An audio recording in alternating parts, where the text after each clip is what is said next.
What's up, everybody? They're printing money. They're printing money. Yeah. Another big down day today. Down, down. Listen to this, folks. In the last 6 days, there's been something like 260 billion of reserve assets added to the banking system.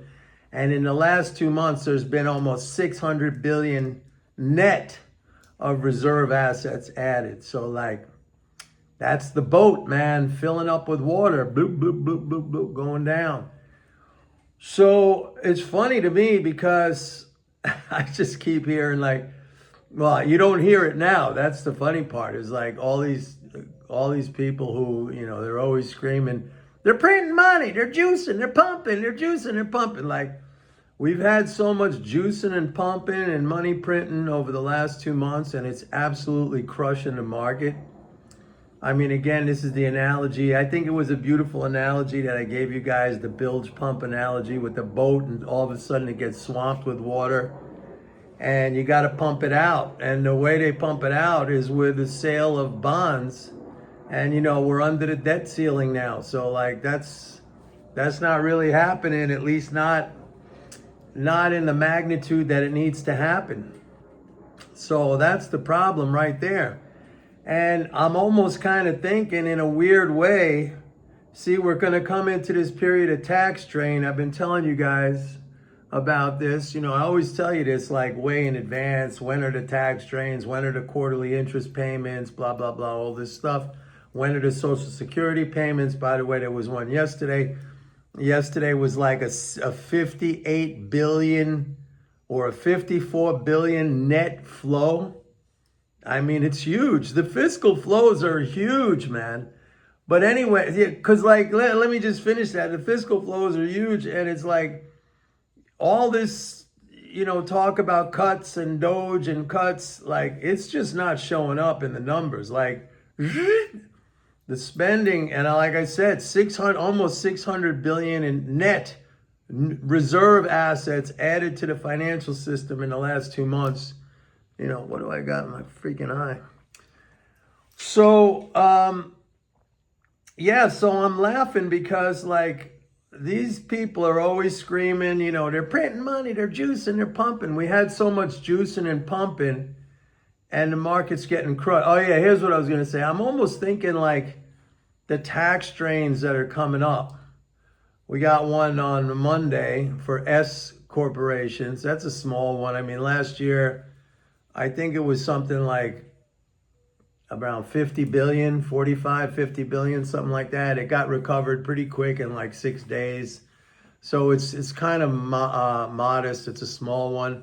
But then we have, April 15th, that's every year, April 15th. And then we have May 1st, which is that's when that IRS extension for the hurricane areas, that applies to me. That runs out, that extension. So yeah, we got back-to-back, really triple, 3 in a row. We got next week, April 15th and May 1st, these tax strains. I'm kind of thinking, I haven't really made up my mind on this yet as to how I'm going to play it, but I'm kind of thinking these tax strains might actually be bullish for once, because it's definitely going to suck these reserves out of the system, and it'll alleviate some of this selling pressure. And I think you got a big short position in the market right now. I've been reading all the hedge funds are short now. They're short heavily, and so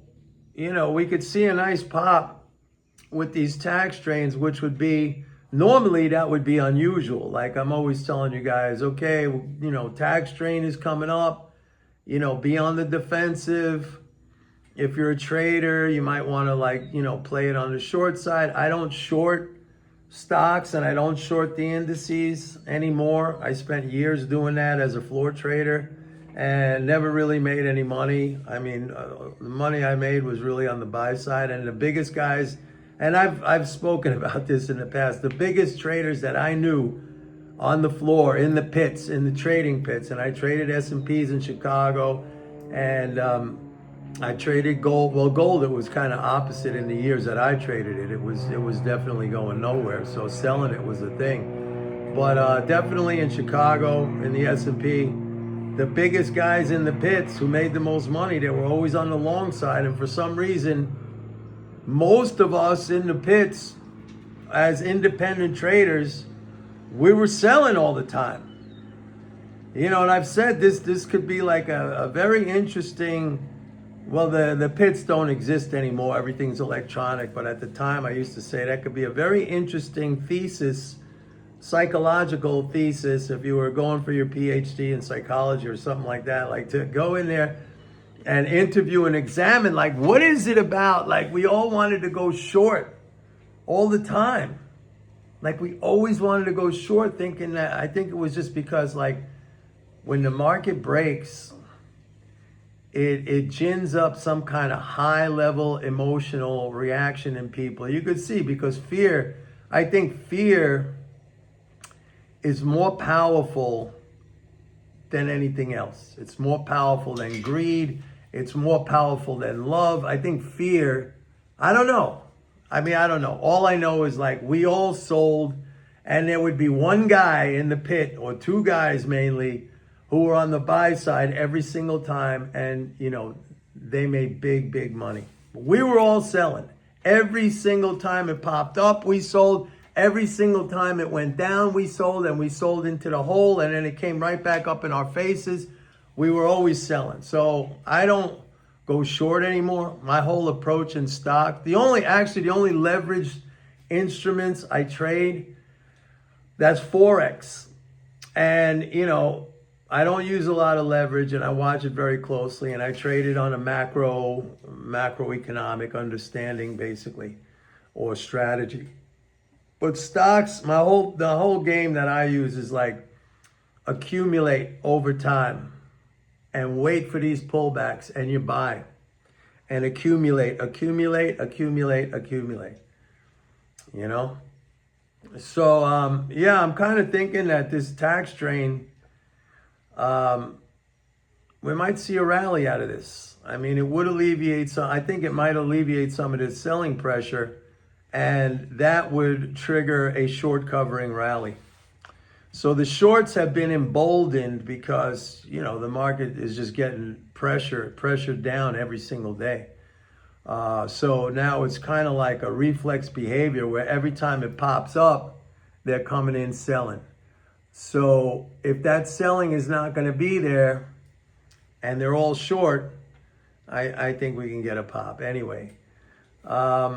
So yeah, I mean, again, I'm coming back to this whole conversation about, like, all these monetarist people who are always talking about juicing and pumping and they're printing money. I mean, we're literally seeing this right in front of our eyes play out. And the exact opposite reaction in the market is happening. And it's understandable why. I explained it to you. And also, we've seen the period of the Fed balance sheet reduction, an enormous balance sheet reduction. What is it down to, like 6.8 trillion? It was almost 10 trillion. You know, so we had like a 3 trillion something reduction in the Fed, or 2 trillion something in the Fed's balance sheet over the last 3 years. And, you know, if you take away this correction that we had right now, you had a massive, massive bull market in that period where we were making new highs after new highs after new highs. Now, this goes absolutely against everything that these monetarist people have been telling us for so long. When the Fed announced at first that it was going to start to do balance sheet reduction, you know, all of these people were saying that's going to be terrible, that's going to be horrible. We're going to go in a recession. We're going to go in a depression. The market's going to crash. It's going to be worse than the great financial crash in 2008, 2009. I mean, none of that stuff happened. And I was the one who told you, like, that's not going to happen, because what it entails, if you understand it, is that rather than taking those high yielding assets for its own portfolio, The Fed is going to leave them in the economy, so the economy is going to earn the interest, not the Fed. And I mean, like, what's so hard to understand? What is so hard to understand?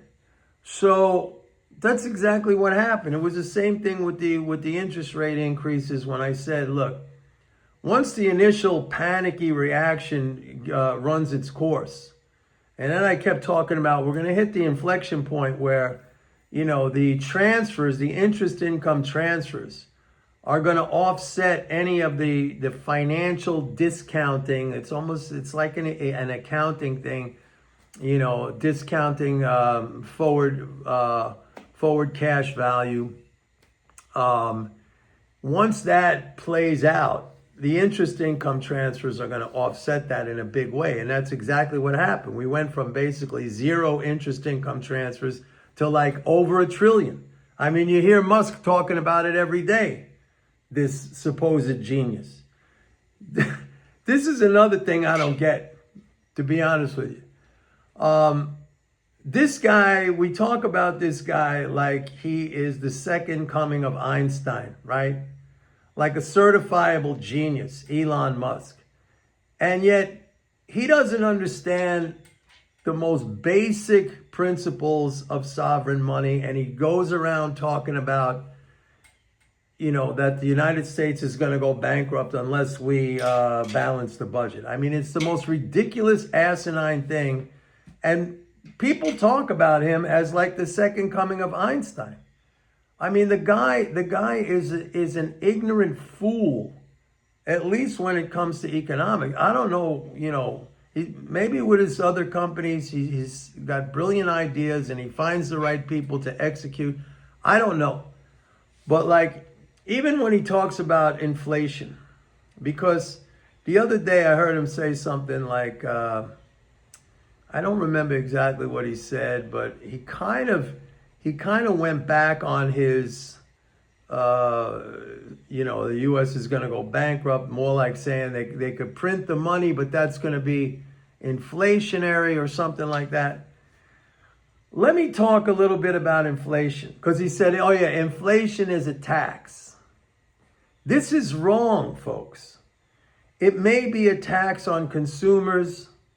It is an income increase on producers.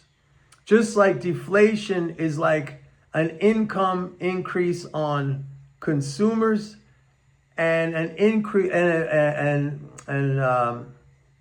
income reduction on producers. When you talk about inflation and when you talk about deflation, the only thing that is happening there is a redistribution of income, okay? Inflation doesn't cause the income to go flying out into outer space, maybe on one of Elon Musk's rockets. No, that doesn't happen. It gets transferred from consumers to producers. It stays in the economy. Maybe some of it gets transferred to the foreign sector if we import more than we export, which is the case for the United States. But it stays in the global economy. If you look at the global economy as a closed system, which it is, okay? Then when you talk about inflation, you have to understand what is going on at the most basic level, and that is just an income redistribution. And if you understand that, then there's no reason to freak out and panic. And I understand, like, yeah, you got to pay more for eggs or gasoline or whatever, but there's ways, and I spoke about this a lot during the inflation spike when I was telling you people, look, there's ways you can protect yourself.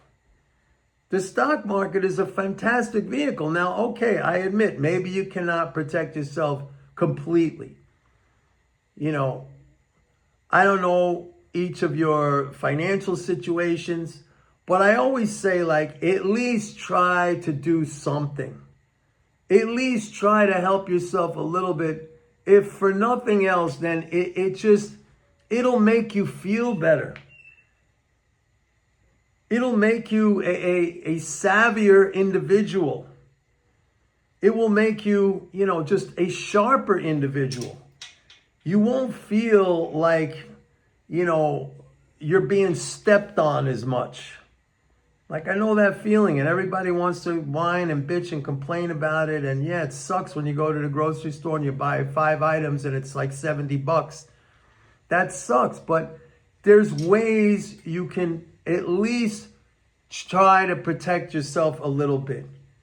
Now, a lot of people just throw up their hands and they're like, oh, woe is me. Like, I don't buy that attitude.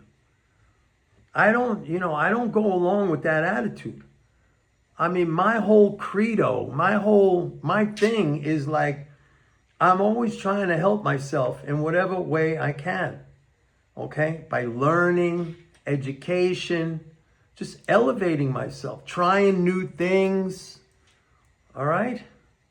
So like, if you have understanding, if you have the knowledge, and I see so much shit on here on this YouTube, like I was talking about, I don't even want to talk about it, but you know, the MMT is bullshit, and we've been doing it. You don't do MMT. MMT is a body of understanding. It's like physics or something else. I've said this a million times. It's not a policy. It's a way of understanding how the financial system works, the monetary system. So, like when I hear that, plus, when he's talking about inflation being a tax, well, look at the way the central banks operate under, in an inflationary environment. They raise interest rates, which automatically causes the sovereign, the government, to make transfers to the non-government. So, I mean, you totally don't understand that. I'm talking about like a guy like Musk. You understand it from the point of view like, oh my God, the interest payments are bigger than the defense budget. Well, dude, if you want to cut your $2 trillion, you get the Fed to lower the rates to 0. That's like a big start. Instead of kicking people out of their jobs and all this other crap that he's doing and talking about Social Security cut, he doesn't even understand that. If you're saying on the one hand, oh my God, interest payments are so much now. Well, why are we paying interest on our own money? It's the stupidest thing in the world. And that interest is only going to wealthy individuals and the financial sector, which is like a parasite on the whole entire global economy, Wall Street. So, I mean, there's so much bad thinking in there. It's rotten to the core. It really is. And like, I don't know what else to tell you, man. It's just rotten to the core. This guy is no genius. I'm sorry. I mean, even Einstein did understand this. I should dig up that quote, but there's something. If you Google Einstein's, comments or thoughts on money, you'll find it. Einstein understood this. You can't run out of money. So he's no Einstein, believe me. He's far from it. He's a bad actor in this situation. He's just, he's a source of really, really bad understanding and information. Anyway, guys, I'll let you go right now. Tomatoes are going good. I got a couple more I'm going to pick tomorrow. No rats recently. Although the traps are set every night, man. Maybe it was that one that I got. I don't know. Anyway, guys, please like and subscribe if you've done that already. Thank you very much. A lot of you have. I see the subscriber numbers to the channel are going up. I'm happy about that. And don't forget, go to my website, pitbulleconomics.com. Sign up for a 30-day free trial to MMT Trader. See you tomorrow. Bye.